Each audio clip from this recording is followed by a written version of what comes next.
ஹரஹர நம பார்வதி பதஜே ஹரஹர மகாதேவ. தென்னாருடைய சிவனை போற்றி, எந்நாட்டவர்க்கும் இறைவா போற்றி. அரவெனும் ராகு ஐயனை போற்றி, கரவாது அருள்வாய் கஷ்டங்கள் நீக்கி, ஆக அருள்புரி அனைத்திலும் வெற்றி.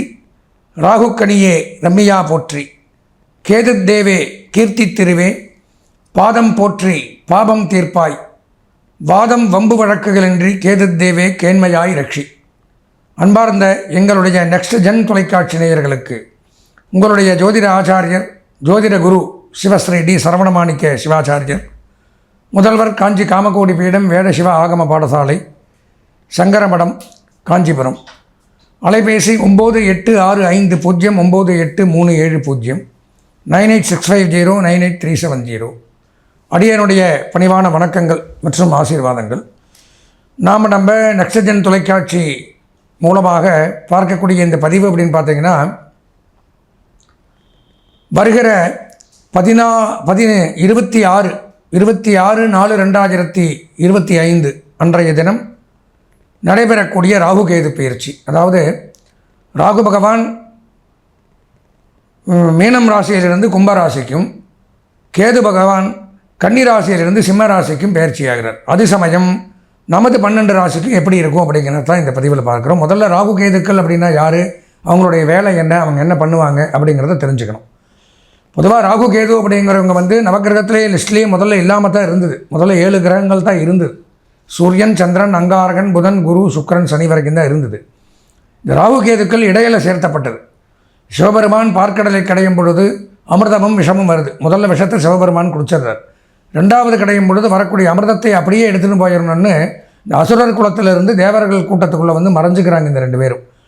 அதாவது தேவர்களாக கலந்து இந்த அமிர்தத்தை எடுத்துன்னு போய் நம்ம வச்சுக்கணும், தேவர்கள் எல்லாமே அமிர்தத்தை குடிச்சிட்டா சாகாத வரம் வாங்கிக்கலாம் இப்படிங்கிற ஒரு பேராசைகளை இவங்க 2 பேர் அனுப்புகிறாங்க. இவங்க 2 பேரும் இந்த தேவர்களோடு கலந்து உட்காண்டிருக்கும் பொழுது இதை சந்திர பகவான் கண்டுபிடிச்சிட்றார். கண்டுபிடிச்சி சிவபெருமான் கிட்ட முறையிடும் பொழுது சிவபெருமான் இவங்களை சபிச்சிட்றார். என்னென்னா, நவகிரகங்களோடு ஐக்கியமாகி நிற்கொண்டிருக்க அசுரர்களாக இருந்து விஷம் வந்தால் விஷத்தை குடிச்சிடக்கூடாதுங்கிற பயத்தில் தான் இங்கே வந்த, அதனால் உங்கள் 2 பேருக்குமே விஷசரீரமாக மாற்றுறேன் அப்படின்ட்டு ஒருவருக்கு பாம்புவனுடைய உடலாகவும் இன்னொருவருக்கு பாம்புவனுடைய தலையாகவும் மாற்றி தனித்தனியாக வித்தியாசப்படுத்திடுறார். பார்த்தா தெரிகிற மாதிரி இருக்கும் நீங்கள் 2 பேருமே. இப்போ தெரியாத மாதிரி ஒழிஞ்சினதுனால தெரிகிற மாதிரி பண்ணுறேன், அதை விஷத்துக்கு பயந்து வந்ததுனால விஷக்கிரகங்களாக மாறுங்க அப்படின்னு தான் ராகு கேதுகளுக்கு இந்த சர்ப்ப வடிவத்தை கொடுக்குறார். ராகு அப்படின்னால் உடல் வடிவம் பாம்பு, கேது அப்படின்னால் தலை வடிவம் பாம்பு. நல்லா தெரிஞ்சுக்கணும். இப்படி வரத்தை வாங்கின்னு அவங்க சரி வந்துட்டீங்க, இங்கே இந்த கிரகங்களோட கிரகங்களா 8வது கிரகம் 9வது கிரகமாக இருங்க, உங்களுக்கு சொந்த வீடுங்கிறது கிடையாது. இந்த ராசிகளில் 12 ராசிகளுக்கு உங்களுக்கு வீடு கிடையாது, ஆட்சியெல்லாம் கிடையாது, உங்களுக்கு உச்சம் கிடையாது. நீங்கள் இருக்கலாம், ஆனால் சாயா கிரகம், நிழல் கிரகம். சாயானா நிழல். சமஸ்கிருதத்தில் ஒரு பேருக்கு நிறைய அர்த்தங்கள் உண்டு. சாயா அப்படின்னா நிழல்னு அர்த்தம், சாயான்னா கிளை, பிரான்ச் அப்படிங்கிறது அர்த்தம். நிறைய அர்த்தங்கள் வரும். சூரியனுடைய மனைவி பேர் சாயா தேவி, அது ஒரு பேர். சனீஸ்வரனுடைய அம்மா, சூரியனுடைய புத்திரன் தான் சனி பகவான். இப்போ இந்த சாயா அப்படின்னு அழுத்தி சொல்லணும், CHHAYA, அப்போது நிழல் அப்படின்னு குறிக்கும். அப்போது அந்த நிழல் கிரகம்னா மறைவாக இருந்து எல்லா காரியத்தையும் பண்ணுறது, நல்லது பண்ணாது. ராகு யோகக்காரகன், கேது மோட்சக்காரகன் வாக்கியம். அப்படி இருந்தாலும் அவங்கவங்க சொந்த ஜாதகத்தில் அவங்கவுங்க எங்கே இருக்காங்களோ அப்போ அதை வச்சு தான் அவங்களுக்கு பலன் சொல்ல முடியும். இந்த கோச்சார ரீதியில் நான் சொன்னாலுமே இந்த கோச்சார ரீதி தான் இப்போ பார்க்குறோம். கோ அப்படின்னா கிரகங்கள், சாரம் அப்படின்னா பயிற்சி ஆகுதல், நகருதல், மூவாகிறது. அப்போ இந்த 9 கிரகங்களும் எங்கெங்கே நகருது அப்படிங்கிறது தான் பார்க்குறோம். அதில் சூரியன் 1 மாத காலம் ஒரு ராசியிலும், சந்திரன் 2.5 நாள் ஒரு ராசியிலும், செவ்வாய், புதன், சுக்கிரன் 1.5 மாதம் ஒரு ராசியில் சஞ்சரிக்கிறாங்க. அப்புறம் அடுத்த ராசிக்கு பயிற்சி ஆகிறாங்க. அதிகப்படியாக சனி பகவான் 2.5 ஆண்டுகள் ஒரு ராசியில் தங்குறார், அப்புறம் அடுத்த ராசிக்கு போகிறார். அதுக்கப்புறம் அதிகமானதுன்னு பார்த்தா இந்த ராகு கேது தான் 1.5 வருஷம். எதற்காக சொல்கிறேன்னா, இந்த 1.5 வருஷம் இந்த ராகுவும் கேதுவும் எந்த ராசிக்குள்ளே உட்காந்துருக்காங்களோ அது அவங்களுக்கு சொந்த வீடு. அவங்க எப்போ அந்த கோச்சார ரீதியை எந்த இடத்துல இருக்காங்களோ அது அவங்களுக்கு சொந்த வீடாக அமையுது. அப்படி பார்க்கும் பொழுது ராகு பகவான் இப்போது இன்னும் 1.5 வருஷத்துக்கு கும்ப ராசி சொந்த வீடு, கேது பகவானுக்கு இன்னும் 1.5 வருஷம் சிம்ம ராசி சொந்த வீடு. இதுதான் அவங்களுக்கு ஓன் ஹவுஸ். அப்படி இருக்கும் பொழுது இவங்க 2 பேரும் ஆன்டி கிளாக் வைஸ், மற்ற கிரகங்கள்லாம் வரிசையாக வரும். 1 2 3 4ன்னு நம்ம வரிசையாக வர்ற மாதிரி மற்ற கிரகங்கள் வரும். இந்த ராகுவும் கேதுவும் என்ன வரும், ரிவேர்ஸில் போகும். 10 9 8 7 6 அப்படி போகும். அதனால் இப்போ மீனத்திலேருந்து மேஷத்துக்கு போகாமல் மீனத்திலேருந்து கும்பத்துக்கு வர்றார். கன்னியிலிருந்து துலாத்துக்கு வராமல் கன்னியிலிருந்து சிம்மத்துக்கு அப்படி பேக். அதனால தான் நவகிரகத்தை நம்ம சுற்றி கும்பிடும் போதும், அதாவது 9 ரவுண்டில் 7 ரவுண்டு கிளாக் வைஸாக பிரதட்சணமாகவும் அடுத்த 2 ரவுண்டு அப்பிரதட்சணமாகவும் சுற்றுவோம். அதுதான் சாஸ்திரம். என்ன இப்படி சுற்றுறீங்கன்னு கேட்பாங்க சில பேர். ராகு கேதுக்களுக்கு போய் சேரணும்னா அது அப்படி தான் சுற்றணும். அப்பேற்பட்ட இந்த ராகு கேதுக்கள் நன்மையை தரும்னு எதிர்பார்க்க முடியாது. பொதுவாகவே சொல்கிறேன். பார்த்தீங்கன்னா ஒரு கிரகத்துக்கு ராகு நன்மையை செய்தால் ஒரு ராசிக்கு கேது கெடுதலை செய்வார். கேது நன்மையை செய்தால் ராகு நல்லது பண்ணுவார். ஏன்னா சமசப்தம் 2 பேர் ஆப்போசிட், பார்த்துக்க மாட்டாங்க. இவர் ஒரு 1ஆம் இடத்துலேருந்து அவர் 7ஆம் இடத்துல இருப்பார். இவன் கெட்டது பண்ணால் அவன் நல்லது பண்ணுவான். அந்த மாதிரி ஒரு கெடுதலை செய்யக்கூடியது. அப்படி இந்த ராகுகேது பயிற்சி அப்படிங்கிறது இதில் என்ன நன்மை தீமைகளை செய்ய போகுது அப்படிங்கிறத இந்த புலிப்பாணி சித்தர் 18 சித்தர்களில் ஒருவரான புலிப்பாணி சித்தர் அப்படிங்கிறவர் என்ன சொல்லியிருக்கார் அப்படிங்கிறது தான் இந்த பதிவில் பார்க்குறது. இதில் நன்மையும் வரலாம், தீமையும் வரலாம். நான் சொல்லலாம், என்னுடைய சொந்த கருத்து அப்படிங்கிறது கிடையாது. ஜோதிட அரிச்சுவடி, ஜோதிட நூல்கள், ஜோதிட களஞ்சியம், இந்த மாதிரி பலவிதமான நூல்கள்லேருந்து எடுத்து தான் இந்த பலன்களை நான் உங்களுக்கு சொல்கிறேன். ஆனால் நீங்கள் தப்பாக கமெண்ட் போட்டாலும் உங்களுக்கு எனக்கு பிரச்சனை இல்லை. ஏன்னா இருக்கிறது தான் சொல்ல முடியும். உங்களை சந்தோஷப்படுத்தணும் அப்படிங்கிறதுக்காக கெட்டதாக இருக்கிறத நல்லதாக மாற்றி நிறையா சேனல் அப்படிலாம் சொல்லுவாங்க. கமெண்ட் நல்லா வரணுங்கிறக்க எனக்கு தேவையில்லை. என்ன இருக்கோ அதை அப்படி சொல்லணும். அப்போ தான் நீங்கள் உங்களை பாதுகாத்துக்க முடியும். இந்த மாதிரி பிரச்சனை நமக்கு வரப்போகுது, நம்ம இதில் எச்சரிக்கையாக இருக்கணும். அதுக்கு தானே இந்த பதிவே போடுறது. ஆஹா ஓஹோன்னு சில பேர் மேஷராசி எடுத்துட்டிங்கன்னா இப்போ பார்த்தீங்கன்னா சனி 11ஆம் இடத்துல இவெல்லாம் நல்லா இருந்தார். இப்போ 12க்கு விரயத்துக்கு போயிட்டார். குரு 3க்கு போயிட்டார். ராகு மட்டும்தான் 11 நல்லா இருக்கார். கேதுவும் சரியில்லை. சூப்பராக இருக்குது, ஓஹோன்னு இருக்க போகிறீங்க, அட்டகாசமாக இருக்க போகிறீங்க ஒருத்தர் போட்டிருக்காங்க. எப்படி அது நல்லா இருக்குன்னு தெரியல. அந்த மாதிரி வீண் புகழ்ச்சிக்காகவும் உங்களை பெருமைப்படுத்துறதுக்காகவும் ஒரு பதிவை போடுறதுங்கிறது இந்த எங்கள் சேனலில் பண்ண மாட்டோம். என்ன இருக்கோ அதை நாங்கள் கரெக்டாக சொல்லுவோம். அதைப்படி நீங்கள் உங்களை பாதுகாத்துக்கணுங்கிறதுக்காக இந்த நிகழ்ச்சியை நாங்கள் இப்போது இந்த இடத்துல ராகுகேது பயிற்சிங்கிற ஒரு நல்ல பலாபலன்களை உங்களுக்கு தெரிவிக்கிறோம்.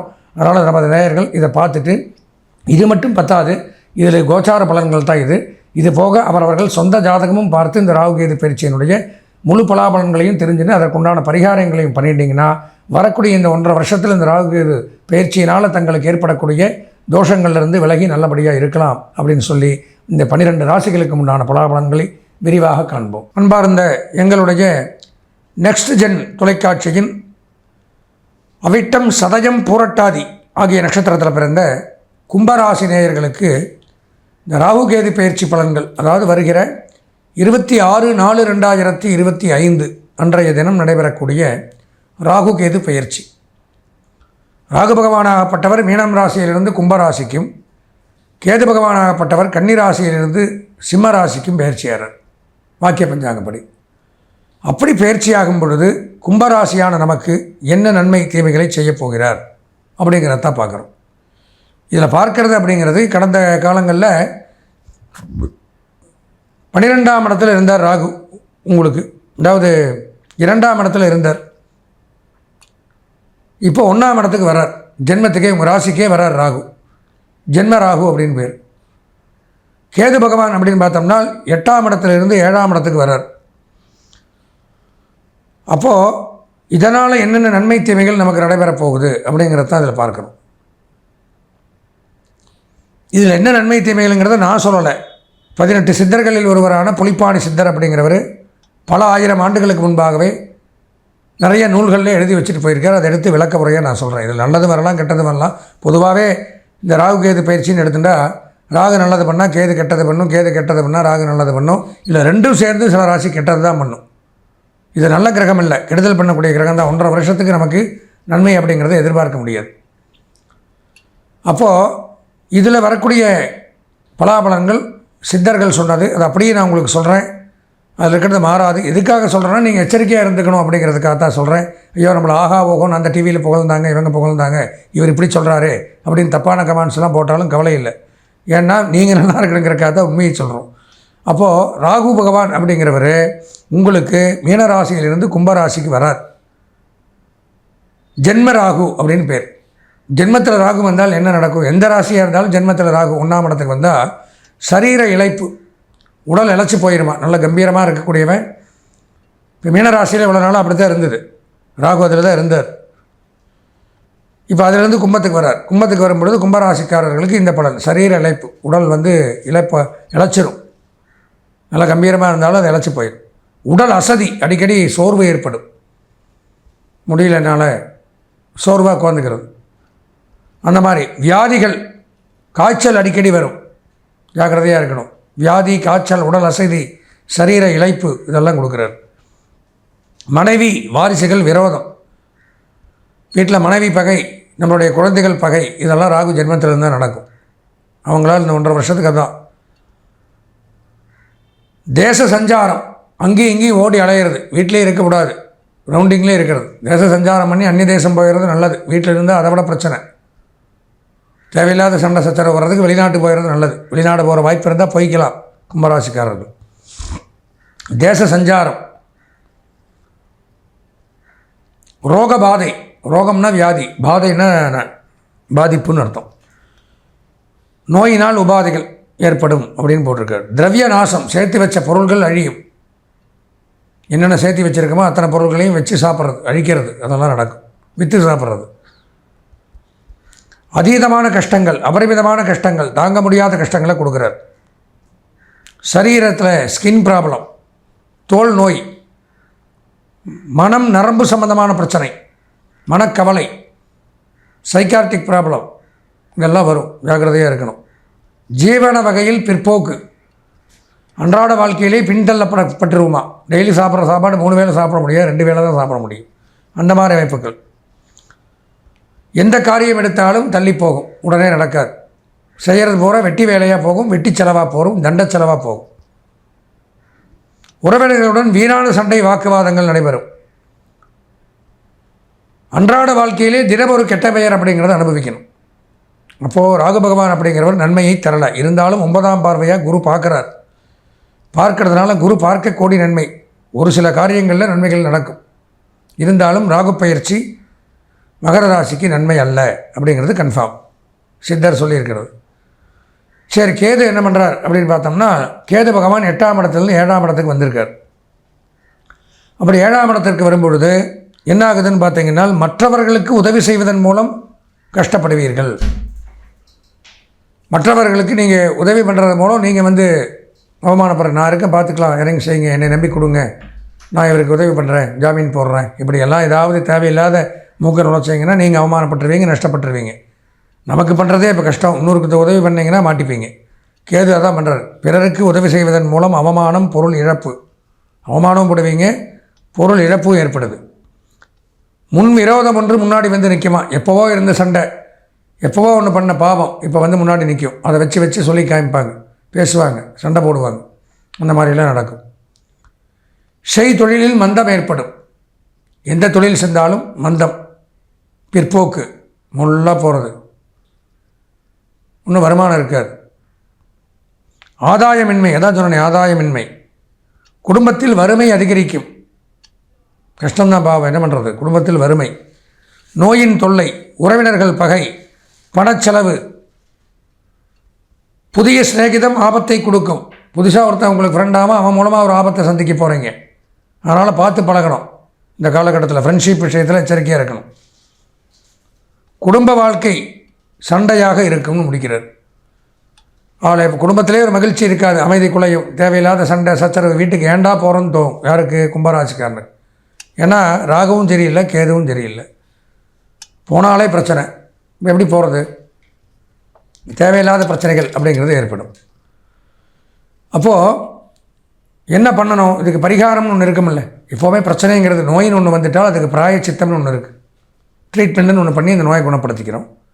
அப்போ கும்பராசிக்கு இந்த ராகுவும் சரியில்லை, கேதுவும் சரியில்லை. என்ன தான் பண்ணுறதுன்னு பார்த்தால் ஒரே வழி இதுக்கு என்னென்னா, நம்மளுடைய ஓன் ஜாதகம், சொந்த ஜாதகத்தை பார்க்கணும். அதில் ராகுவும் கேதுவும் எங்கே இருக்காங்க, நன்மை தர இடத்துல இருக்காங்களா, தீமை தர இடத்துல இருக்காங்க பார்த்துட்டு, தசாபுத்தி என்ன நடக்குதுங்கிறத பார்க்கணும். இந்த சனி பயிற்சியும் இந்த தடவை ஆகுது, குரு பயிற்சியும் இந்த தடவை ஆகுது, இதெல்லாம் ஒரு பேலன்ஸ் பண்ணுமாங்கிறதையும் பார்க்கணும். பார்த்துட்டு தான் இதுக்கு ஒரு முடிவு பண்ண முடியும். பார்த்தால்தான் இதுக்கு என்ன பரிகாரங்கிறதையும் கண்டுபிடிக்க முடியும். அவசியம் கும்பராசிக்காரர்கள் சொந்த ஜாதகத்தை ஒரு முறை பார்க்கணும் இந்த டைமில். அதுக்கு என்ன பண்ணணும்னா, இந்த பதிவிலே பார்த்தீங்கன்னா என்னுடைய ஸ்க்ராலிங்கில் என்னுடைய அலைபேசி வரும். 9865098370 9865 98370. இந்த எண்ணிற்கு தொடர்பு கொண்டு உங்கள் ஜாதகத்தை ஒரு முறை பார்த்து இந்த 4 பயிற்சிகளும் தற்சமயம் சாதகமாக அடுத்த 2.5 வருஷம் நமக்கு எப்படி இருக்குங்கிறத தெளிவாக தெரிஞ்சுண்டு அதற்குண்டான பரிகாரங்களையும் பண்ணிக்கொண்டீர்களானால் இந்த ராகுகேது பயிற்சி, சனி பயிற்சி, குரு பயிற்சி உங்களை ஒன்றும் பண்ணாது அப்படிங்கிறத கூறி ஆசி வழங்கி விடைபெறுகிறேன். நன்றி, வணக்கம்.